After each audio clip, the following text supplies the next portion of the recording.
The best worst kept secret of 2025 silly season got announced today with the new acquisition of Jorge Prado to Monster Energy Kawasaki. And as the official US distributors of Showa genuine parts, we want to welcome Jorge aboard Showa suspension componentry. He has been a long-time WP suspension rider as he has been under the KTM and Gas platform for many, many years. But this is the first time that we have seen in his professional career, or even dating back to his amateur career, aboard Showa componentry and aboard a KX model. So we're super excited to have Jorge running Showa suspension and to be here in the US.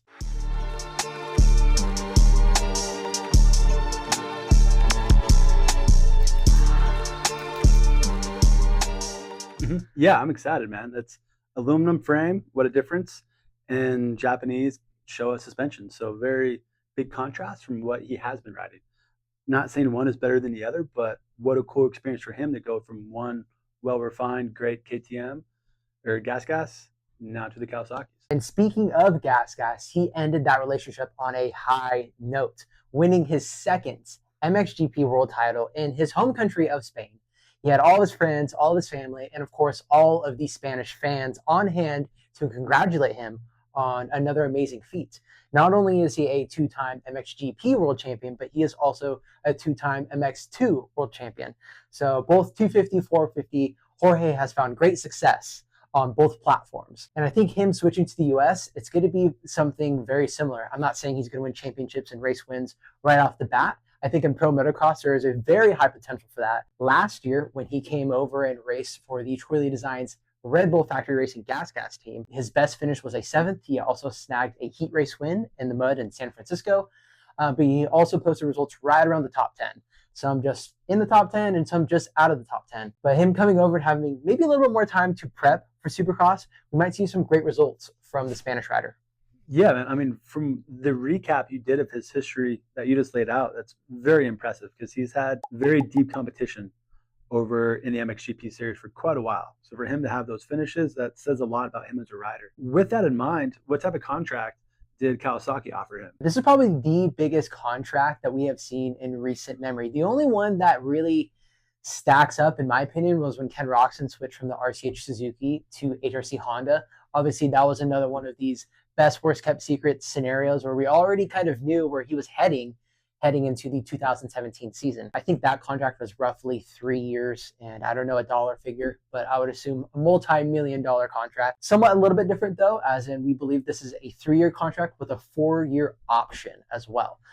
So granted, Kawasaki or Jorge could elect to call it a day after 3 years, or continue for 4, or even sign up for more beyond that. As for a dollar figure, it's really hard to speculate, but I would imagine, again, another multi-million-dollar deal, as he is I'll round up here and say a 4-time MXGP world champion, both 250 and 450 combined. Yeah, it was really cool when Adam Cincerillo was on, I believe, Pulp MX, and he shared his salary with Kawasaki for 1 year. I think it was 1.4 or 1.8 million.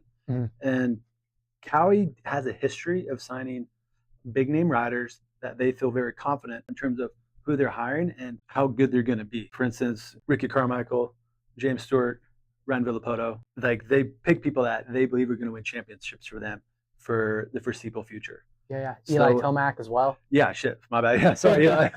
Eli, and then Jason Anderson has some great finishes and very competitive as well. So they pick people that believe that they're going to be very competitive on their platform. And that's a great segue into our next talking point, which is the bike. The all-new generation KX450 was introduced back in 2024. I think it was a pretty well-received bike. It did have some, let's say, issues with the power output and how it builds power, especially on the low end side of things. But I think a quick, twin air power flow kit, which does sponsor the Monster Energy Kawasaki team, or even a full pro circuit exhaust system would really wake that bike up. But sticking with the bike, that bike did not win a single main event or overall in the pro motocross season or Monster Energy AMA Supercross season.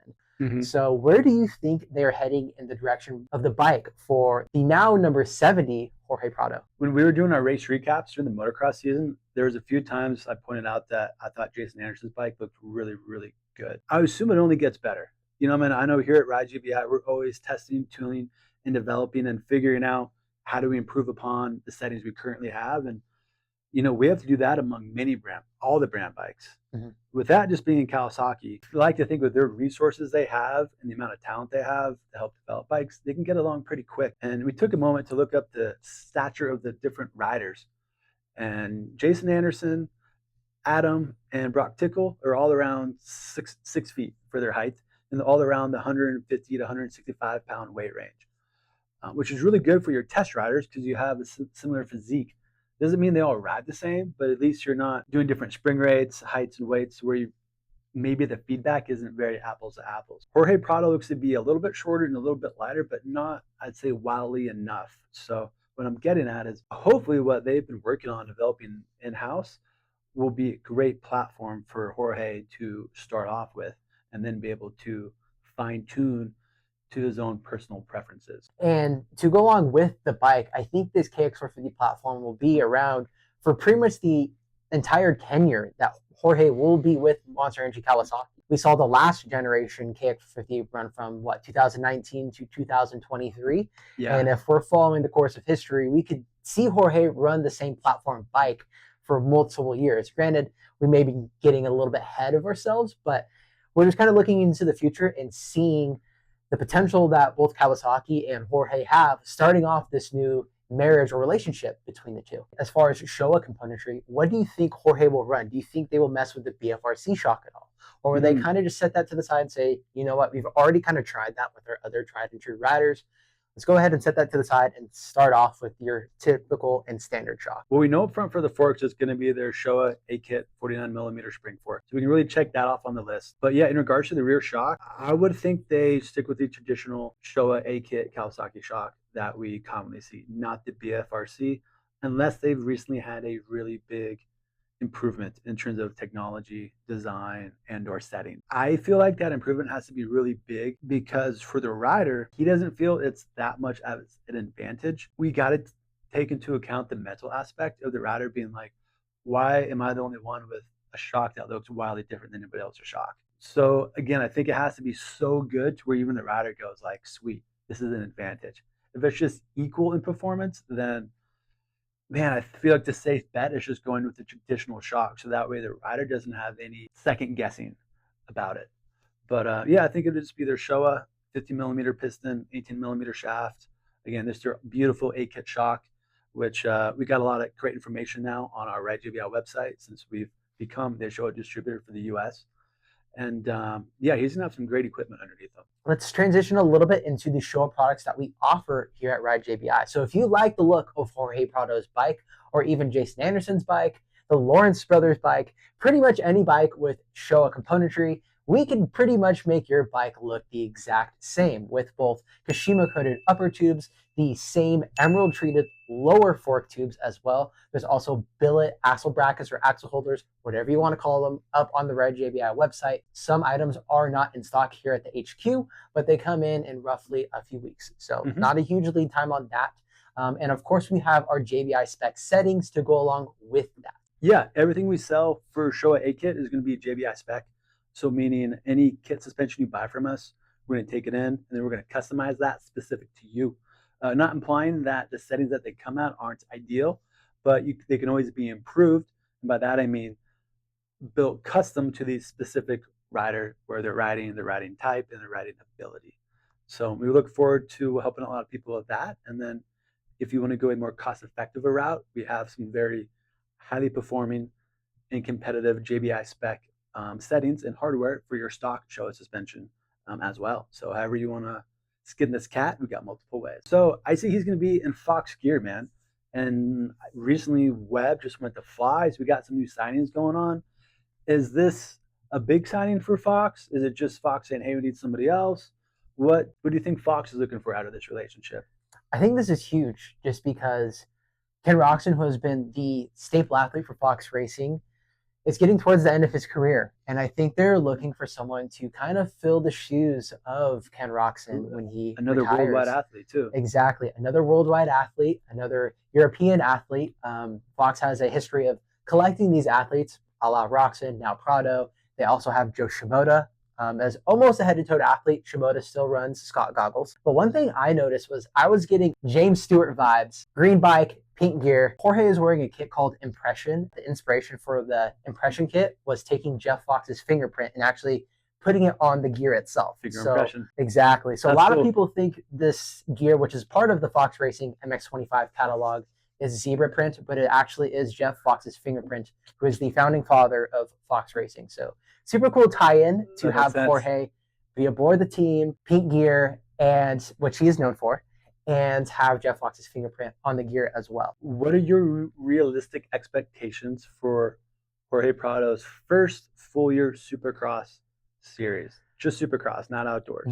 If I were Kawasaki, the big message would be get through the Supercross season healthy. Let's make all 17 rounds. Let's not worry about chasing a championship or even chasing Supercross wins, because they're going up. Jorge is going to be going up against athletes like his own teammate, Jason Anderson, but also the reigning, defending Monster Energy Supercross champion Jet Lawrence, his brother Hunter Lawrence. You also have second year. Yes, you also have Eli Tomac, Cooper Webb, Ken Roxon. I mean, the list goes on and on and on. And it'd be a really tall ask for Jorge to go out and beat all those guys and win a Supercross championship. I do think he has all of the tools to do that one day. Do I think it's going to happen in 2025? I do not think so. So I think the big message is, hey, let's snag some top fives, get throughout the season healthy, take a podium if it's there, and if there's something even better than that, go ahead and go for it, but don't risk getting injured. Let's play the long game and wait till Pro Motocross 2025. What you're saying is their real goal is Motocross 2025. Get through the season, and then that's where they're going to say, all right, time to do your thing, time to perform. And I think if he can make it through Supercross healthy, get to Pro Motocross, be 100%, and be even in a good spot with the bike, he has enough bike skill, experience, especially championship experience, to take this thing down to the wire. And I think there's been a lot of talk between Jet Lawrence and Jorge Prado. And I think we're just going to have to wait until May 2025 to get this battle brewing. So I think it might be a little bit of a culture shock. But again, I do think he has enough bike skill and just overall experience to adapt quickly to that. For sure. I foresee that only really coming into play is when he's racing with somebody neck and neck towards the end of the race. And that other racer may have some just a little more track knowledge, especially maybe second moto of like, oh, I'm going to take this odd line just this one time down this hill or this section, but because they know of that. And that's just stuff that comes from experience, you know? So I think if we ever see Jorge in a tight battle and maybe not to be the one that comes out on top, I would often maybe contribute to that. Just learn the track each and every lap, even during the races. Well, absolutely. Very well said, JB. Drop us a comment down below what you think Jorge Prado will do in Monster Energy AMA Supercross and Pro Motocross and even SMX in 2025. We're super excited to have the Spaniard here stateside in the U.S. for the entire season and for many other seasons after that. So yeah, welcome. Yes. So we're going to be signing off for tonight, and we will be back for another episode of Chassis versus Suspension, I think later on this week. Before we go real quick, what do you think Jorge's best finish in Supercross this year will be for a main event? I'm going top 5 if everything falls right. I'm going to say 3rd. Oh, okay. Yeah. Nice. Just because I either think it's going to happen at Daytona where it's really sandy. Got it. And that can kind of lend into his favor. Or if he gets to the season healthy, and I hate to say it, but we all know injuries are part of the sport, and the field is going to get depleted. It's really survival of the fittest out there if you're a Monster Energy AMA Supercross athlete. And I think towards the end of the season, if he can make it to around 14, 15, 16, 17 with a depleted field, I think he can sneak in a podium. Can't wait to watch. Yep. Thank you guys so much for tuning in.